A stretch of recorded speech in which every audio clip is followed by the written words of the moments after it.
باوجود کہ وفاقی حکومت نے سابق وزیر اعظم عمران خان کو آج گرفتار کر کے جیل میں ڈالنے کا فیصلہ کر لیا تھا، لیکن عدالتوں نے عمران خان کو ہر طرف سے تحفظ فراہم کر کے اس حکمت عملی کو ناکام بنا دیا۔ ایسا کیوں ہو رہا ہے کہ وفاقی حکومت کی ہر تدبیر ہی الٹی پڑ رہی ہے؟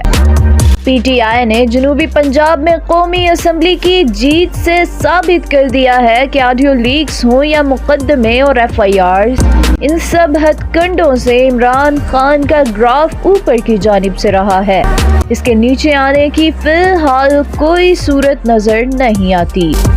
وفاقی حکومت کے سیاسی حلقے اس نقطے پر متفق ہیں کہ آنے والے سالوں میں پی ٹی آئی کو اقتدار ملنا قریب ناممکن ہے، اور اس کی سب سے بڑی وجہ عمران خان کا عسکری قیادت کے حوالے سے غیر لچکدار رویہ ہے، جس میں وہ کسی طور نرمی پیدا کرنے کے لیے تیار نہیں ہے۔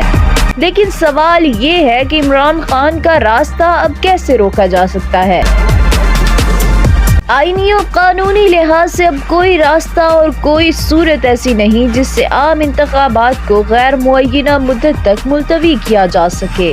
یہ نوشتہ دیوار ہے کہ اگر اس ملک میں کوئی ضمنی انتخاب یا عام انتخابات ہوں گے تو سوائے سندھ اور بلوچستان کے، پنجاب اور خیبر پختونخوا میں تو بہرحال عمران خان کا راستہ روکنا ممکن نہیں ہے، سوائے اس کے کہ عمران خان کو کسی بھی ایک مقدمے میں گرفتار کر کے جیل میں ڈال دیا جائے اور لانگ ٹرم راستہ روکنے کے لیے انہیں نااہل کر دیا جائے۔ لیکن ایسا کرنا کم از کم موجودہ حالات میں تو ممکن نظر نہیں آتا، اور شاید ایسا کرنا مناسب بھی نہ ہو۔ پاکستانی عدالتوں نے نااہل تو نواز شریف کو بھی کیا تھا۔ جب بھی کوئی ایسا فریضہ پاکستانی عدلیہ کے سپرد کیا گیا، انہوں نے اس بھونڈے انداز میں فیصلے لکھے کہ جن سے عدل کے تقاضے شرمندہ ہو کر پچھلے دروازے سے باہر نکل گئے، اور فیصلے نے چیخ چیخ کر کہا کہ میرے ساتھ زبردستی کی گئی ہے۔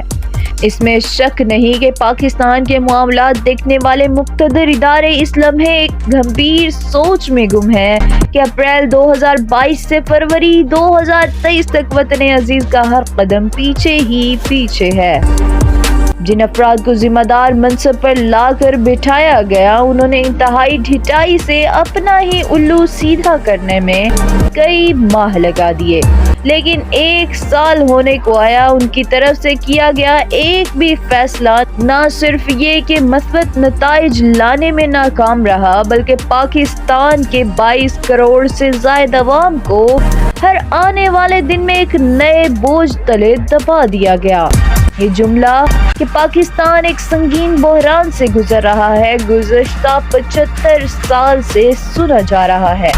اب لگتا ہے کہ دراصل یہ جملہ انہی حالات کے حوالے سے کسی نے بولا ہوگا جو پاکستان کو درپیش ہیں۔